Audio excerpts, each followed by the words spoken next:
Welcome to On Texas Football. I'm Bobby Burton, joined by CJ Vogel and Gerry Hamilton of On Texas Football. Special thanks to our sponsor each and every week of the state of the program, Adam Lowy of the Lowy Law Firm. All right, Gerry and CJ, big week ahead, big week behind the Longhorns too, across all sports, 15 conference titles to end the Big 12 era at the University of Texas. Certainly a big one there. But we're going to focus a little bit on the go-ahead and what Texas is looking like for the next month in the football program.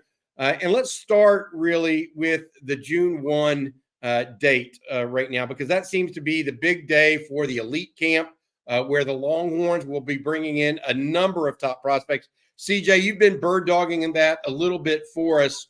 Tell folks a little bit about what they can expect and who some of the top players are they can expect coming in for the class of 2026 on that elite camp. Yeah, of course, the quarterbacks steal the show there, right? You know, it's Troy Hume, it's Dia Bell. Whether or not Texas goes one direction or the other for that 2026 quarterback position. Of course, historically, over the last couple of cycles under Steve Sarkisian, you've seen that future class quarterback be picked and join the fold, or at least start thinking about joining the class, or at least beginning it around this time of the year, with those guys coming in and both throwing in front of both Steve Sarkisian and AJ Milby. It makes sense to believe that Texas is going to pick one guys to be their quarterback of the class and move forward with them from this camp. Of course, there will be a number of big-time prospects on campus as well. We have a full list getting compiled right now on ontexasfootball.com. A couple big names coming in. KJ Ford coming in from Duncanville, big-time edge rusher. Jamari Carlton from Temple, 6'5", great wingspan, 86-inch wingspan coming in as well. Of course, Isaiah Williams, the big-time national safety, and Zalis Hicks, two big national safeties coming in as well. I'll be really excited to see them. And then the running backs, Racing Guillory will be in town. He's already committed to Texas, has been on campus a number of times dating back to the junior day where he made his commitment back January 20th.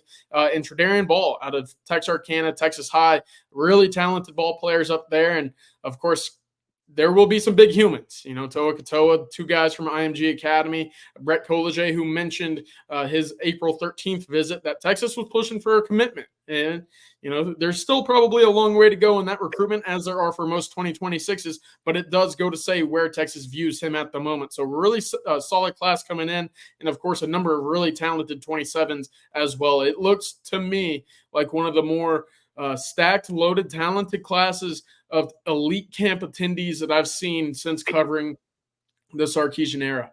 Yeah. Hey, Gerry, that CJ's last point there kind of brings me to the question I have for you. You and I have often talked about the idea that Texas has been behind the 8 ball in early recruiting since Sarkisian came to town. Really, I mean, because he had to make up time for Jimbo Fisher being there earlier, having a better head start. Texas had gone over 2 head coaches in that time frame, transitioning from Charlie Strong to Tom Herman. Herman didn't work out, so they transitioned to Steve Sarkisian. Furthermore, A&M had the SEC to sell, and they were a little bit ahead of the game early on from an NIL perspective, a whole year ahead of some others.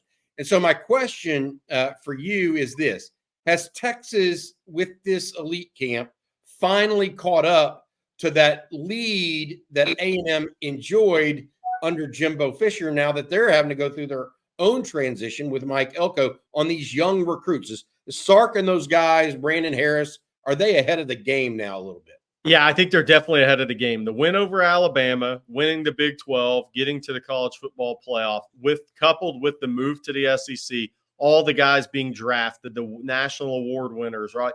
All the notoriety that Texas program is getting now. Although this is why it's absolutely true, Bobby.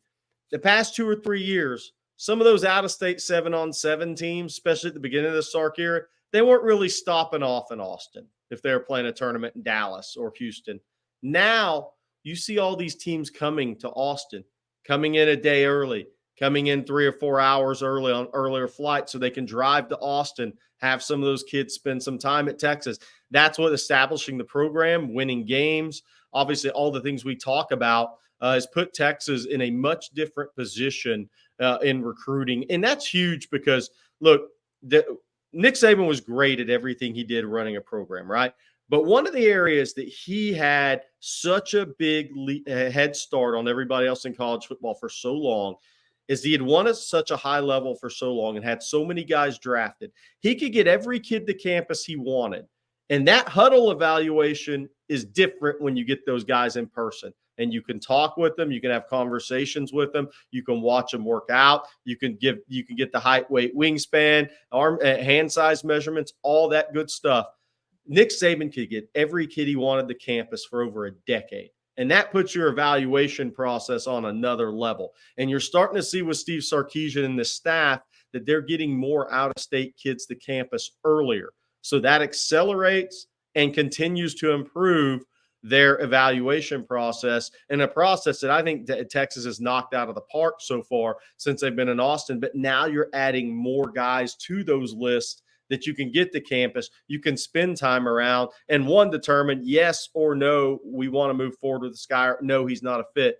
Then you get into past that evaluation, you get to see the kid work out, or you get the measurements on the kid. You get to see him interact with some of the Texas team, maybe get some feedback from those guys. So that evaluation process has ramped up about times 10 since the win over Alabama, followed by the college football playoff appearance. That's good stuff, Gerry, because I think that the feel for me is that it takes a while for your program to establish and make that turn. And so people want immediate results in recruiting. Well, Sarkisian's delivered that, but he's done it in non-traditional ways, whether it's through the portal or hanging on to the very end and finalizing some guys at the very end. Now I think he might be able to do it in a little more traditional way as possible as well. All right, the next piece I wanted to bring up here and what I wanted to talk about with you guys has to do with commitments and where Texas stands heading into the month of June. Gerry, you talked about a high and all this other stuff. Before we get to that, though, I want to say thank you to our sponsor, Adam Lowy of the Lowy Law Firm. Been helping injured Texans for 2 decades now. Visit Adam and his firm at loweylawfirm.com. If you've been injured in a truck wreck, car wreck, ATV accident, motorcycle, what have you, give them a shout. That is Adam, or that is loweylawfirm.com. I appreciate Adam and his company sponsoring On Texas Football. All right, Gerry, you talked about, and you do your little high thing on the message boards on Texas Football when Texas has a commitment. People have asked you, is there truly a commitment, one, and where is it? Are there multiple? Look, James Simon is a week away from making his announcement, the running back out of Shreveport. How many guys and where does Texas stand right now outside of the guys that are actually currently publicly committed? So I think Texas has 4 or 5 prospects that have told them they're committed privately to the University of Texas right now. When those guys will announce, we'll see. But yeah, there's as many as a high of 5 that are committed to Steve Sarkisian and that staff right now. So then the public number of commitments is different than what the recruiting board is saying right now on the 40 acres. But yeah, there's 4 or 5 for sure. Okay, what does that mean though? Like, take that through. How does that change maybe Texas's perspective heading into the month of June, where they're going to have 40 plus official visitors? Yeah. So look, without giving it away, it's a tough answer, but without giving it away, there's a couple of 3 positions on the board now that the lines changed, right? Okay. There's a couple of guys committed, right? So you're down to 2 or 3 other prospects at that same position.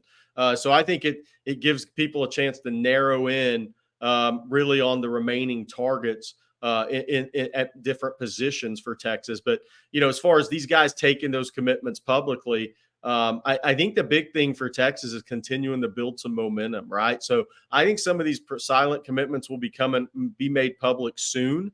So Texas can build a little more momentum headed into these June official visits. I think that's a big part of this, right? And because, look, the reality is no matter who it is that goes public for the Texas fans that are thinking who it could be, they're going to be national wins. They're going to be wins over big programs. They're going to be wins over rivalry programs. I mean, it's going to create a little more momentum for Texas. Not that they necessarily need it, but headed into these June official visits. And even the June first elite day.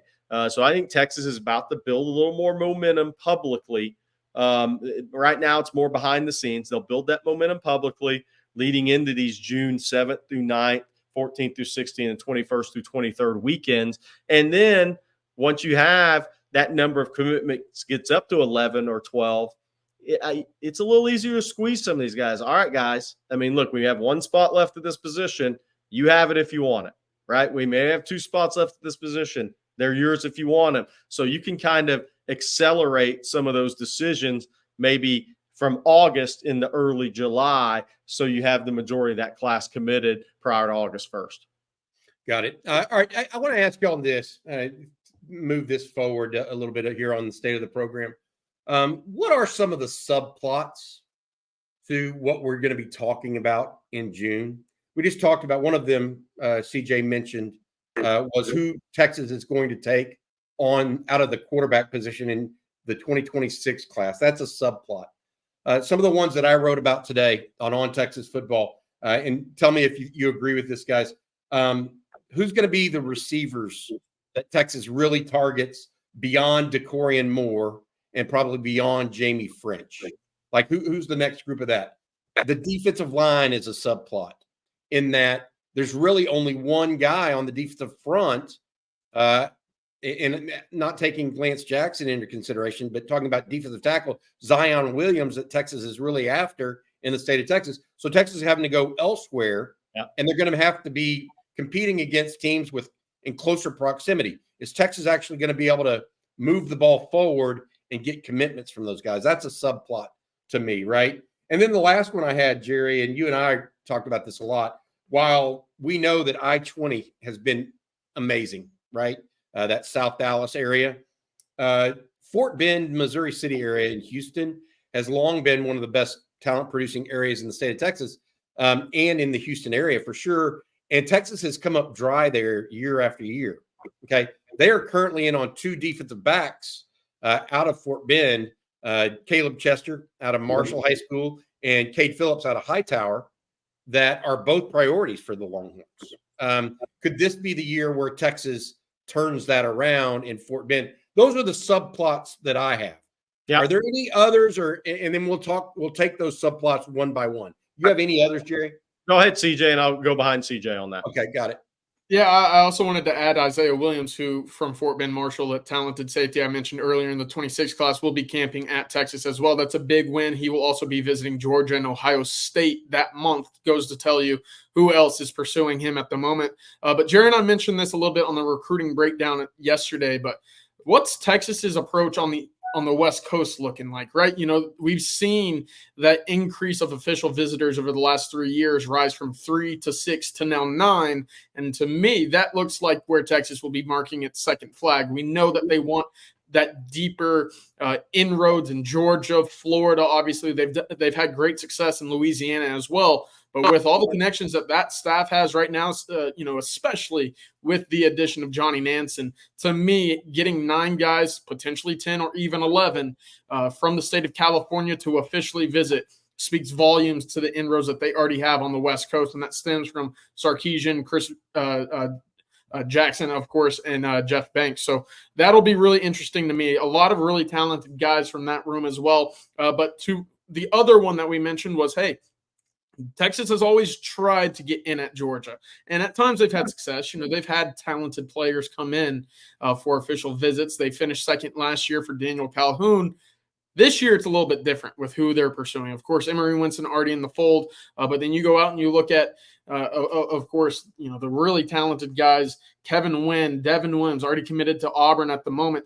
It's a little bit different in the caliber of talent that they're recruiting out of Georgia versus just trying to get their foot wet, trying to get some relationships established whenever this staff first took over. Now it's a little bit different. They're big game hunting in the Deep South, which is exactly where you want to be coming into the SEC trenches. Yeah, and I'll add to that, it's going to be so interesting. So one of those subplots is you can go Kirby Smart's okay with Texas and going in recruiting in the state of Georgia. But when it comes to OLs and DLs, it's a different game. And Kevin Wynn is going to be so interesting to watch to me, the 4-star D lineman out of Greene County, because Georgia, not that they're hot and cold on him, but they maybe haven't been all in at times because there's so many talented D linemen in Georgia, and Georgia can go get guys from Alabama and everywhere else on the D line as well. So watch Georgia now try to go make a bigger effort on Kevin Wynn. Not that Florida State's not a threat, not that South Carolina doesn't matter, but what happened with Daniel Calhoun last year, Georgia was not letting Daniel Calhoun go to Texas. They're now going, they'll push harder for Kevin Wynn. Now he's 40 minutes away from Athens. And the last thing Kirby wants is those offensive and defensive line guys from the state to start heading west and going to the University of Texas, with Texas moving to the SEC. That's one to watch. Then Florida is a big one for me because Texas has signed 5 guys from Florida the last 2 years. Peyton Kirkland's transferred out to Colorado. Interesting decision. But so they've signed 5 guys in 2 years. 2 of those are running backs with Tashard Choice. There's not a running back in Florida this year. So for Texas to hit 2 or 3 guys out of that state this year, it comes down to Jamie French in Jacksonville, a 5-star receiver. Texas hadn't got anybody from Jacksonville since when? Myron Charles, 4-star D lineman from Port Charlotte, holding on to Brandon Brown out of the Space Coast, O'Galley and Melbourne, 4-star D-line commitment. Possibly Derry Norris, 4-star D lineman out of Spruce. I mean, it is premium position guys right now, and you don't have Tashard Choice recruiting his specific position, Cedric Baxter and Jarrett Gibson. So these are different recruitments for Texas to have the same success in Florida that they've had the last 2 classes. And last year, obviously, Jordan Johnson-Rebel was at IMG. So does it count? Yes. Should it really count? No. He's from Fort Worth. He was gonna go to Texas. But there's no running backs in Florida for Tashard Choice this year to go after in this class. Or he's going after. So it's wide receiver. It's D-line. And those D-line guys are hard to win in the Southeast region. So Kenny Baker, Tashard Choice, Jeff Banks is involved with the Myron Charles recruitment. They have their work cut out for them there. And then Jamie French, obviously one of the best receivers in the country. CJ mentioned California. I think that's a big one. When you bring in 9-10 guys for official visits, you want to win 3 of those recruitments. Hayden Lowe, the edge, right? To go with Lance Jackson. If you also get Smith or Ogbo, you could have a great edge class, but you got to win for Hayden Lowe in California. You got to win for Smith or Ogbo over Oklahoma and Houston. And then, look, I think the other big one for me, guys, is there's more A&M and Texas true battles this year. And I think we're going to see it more and more. Fasusi obviously is the big one that people are talking about, right? But there's Cade Phillips. His brother signed with Texas A&M, the DB out of Hightower, and that's Texas A&M, and LSU for a kid in Houston. That's the way recruiting should be in Houston. Texas battling A&M and LSU. Then you have Caleb Chester, the corner at Fort Bend Marshall. He's going to visit Arkansas, and he's visited TCU. Texas A&M. Corey Raymond's still trying there. So I think you're going to see Texas engaged in more battles with Texas A&M moving forward, especially on the offensive and defensive line. Zion Williams, what is he? LSU, Texas A&M.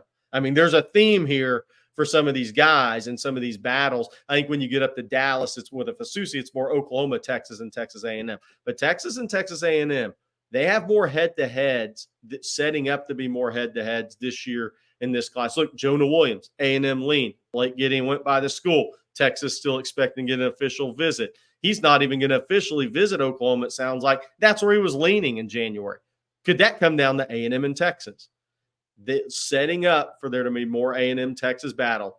Kobe Sellers just went to A&M over Texas and Oklahoma out of Shadow Creek in the Houston area. So we're going to see more A&M and Texas battles. I think they're going to be centered in Houston and East Texas.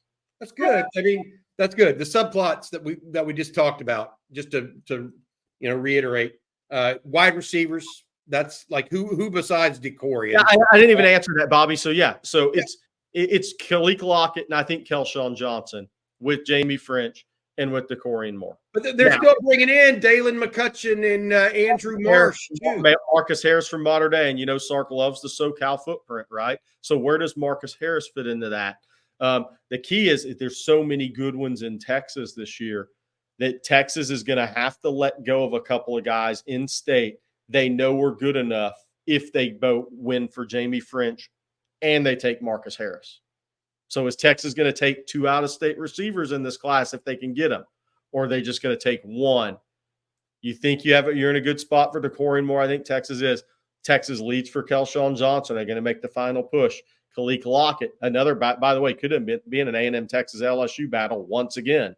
So is Texas going to take 2 out-of-state receivers if they can get him, or because it's such a strong year in state, are they only going to take 1? Yeah, it's good. I mean, so wide receiver is a subplot. Defensive line recruiting in the South is one that we talked about. Fort Bend is another. Then y'all brought up California.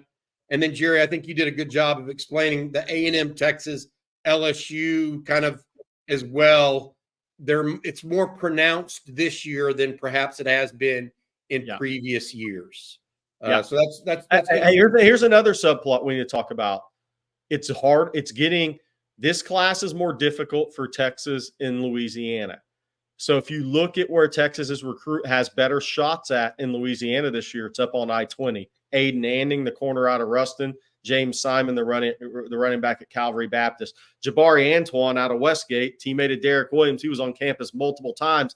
Corey Raymond gets hired at LSU. It seems like he committed the next day.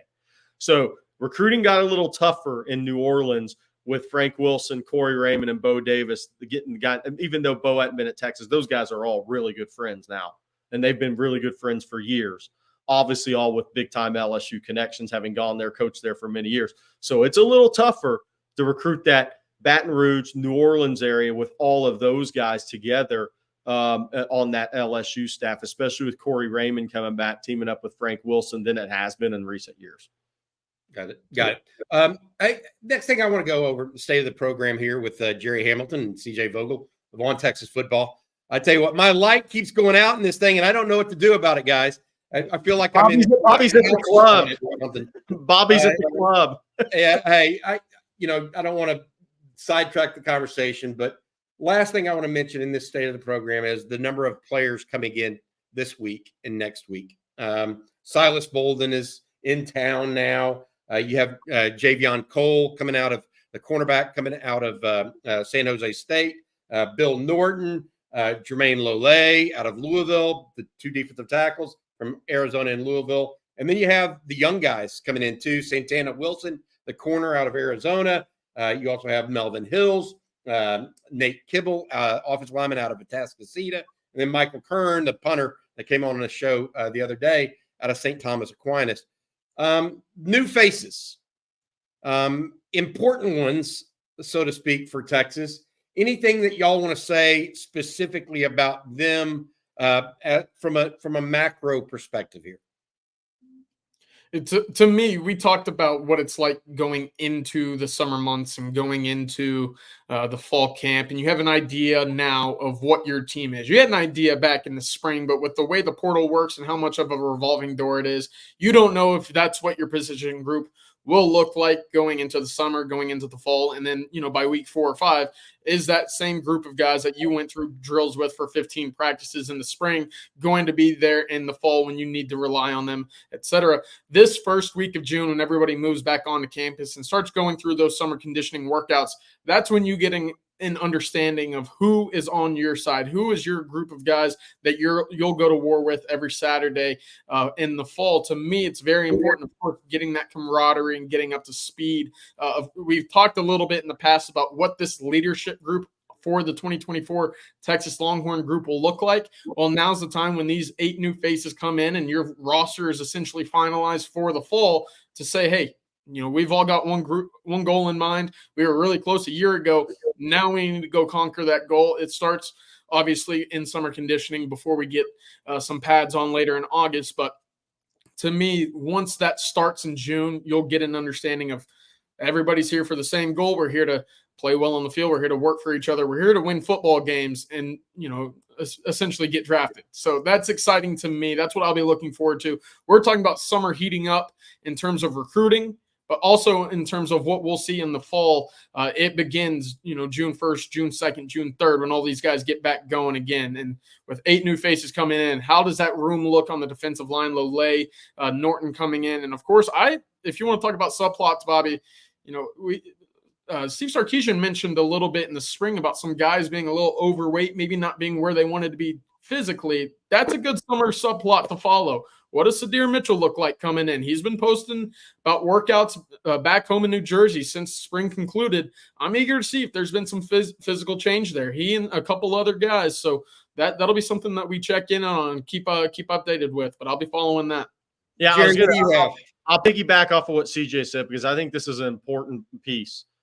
Sadir Mitchell and Alex January and Aaron Bryant and some of those returning guys, Gerry Bledsoe, when they go out for Torrey Becton's workouts in June, they're now going to look to the right or left and see two older guys that have joined the program. Two more older players, experienced players. That should push them even more than in the spring because you look to the right, you look to the left. Okay, those guys grow beards faster than we do. Okay, they're experienced older guys. They should push the younger guys even that much more. I think Silas Bolden's energy and chip on his shoulder he's going to bring is going to be awesome. I think Javion Cole, what he's going to bring is going to be really cool to hear about because there aren't many guys on the Texas roster that started in FCS football and have worked their way to Power 5 and maybe a draft pick. He may be the only one that's done that on the Texas roster. That makes him different. And then I have a request for the Texas team. I know y'all get in the locker room and play fight and wrestle. Leave Jermaine Lole out of it. He's got to get to the Michigan game healthy. I don't want to see a video of play wrestling and Jermaine Lole involved. The guy's had 3 surgeries in 3 years. Leave him out of it. Make sure he gets the Arbor healthy. All right, good stuff, Gerry. That's going to do it for this week's State of the Program.